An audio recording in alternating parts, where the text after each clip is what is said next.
কাল ধরে একটু নাড়া দিলেন, হ্যাঁ, ফলের পাতা আরো বেশি করিয়া ঝরতে লাগিল। গাছের পাতা ঝরে যাচ্ছে, যে গাছে নবী পাক সাল্লাল্লাহু আলাইহি ওয়াসাল্লাম একটা গাছের ডালে হাত দিয়ে একটু নাড়া দিয়ে আস্তে আস্তে তার পাতা যেমন ঝরছিল আর ঝরঝর করে ঝরে পড়ে গেল। তারপর তিনি বললেন, হে আবু জার, আমি বললাম, হে আল্লাহ রসুল, আমি হাজির আছি।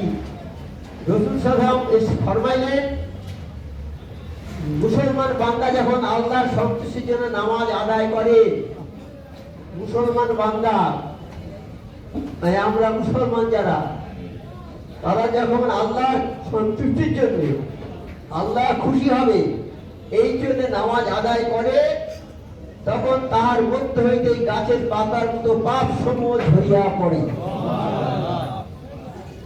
তাহলে মুসলমান বান্দা যখন আল্লাহকে খুশি করার জন্য নামাজ পড়ে, নামাজ অনেক রকমের আছে বাবা, আল্লাহকে খুশি করার জন্য যদি নামাজটা পড়ে, সেই নামাজটা আর হবে কি, সেই নামাজটা হবে সেই রকম যে নামাজ সে পড়েছে, এই নামাজ পড়লে তার কি হবে, জীবনের গোনা সব ঝরে যাবে, যেমন এই গাছের পাতাগুলো ঝরে গেল ঝরঝর করে। নামাজ যদি আমি পড়ি লোক দেখানোর জন্য, লোকে দেখে বলবে যে ও লোকটা খুব ভালো নামাজি, আমি এই লোক দেখানোর যে নামাজ পড়ি, ওই নামাজে কোনো ফায়দা পাবে না।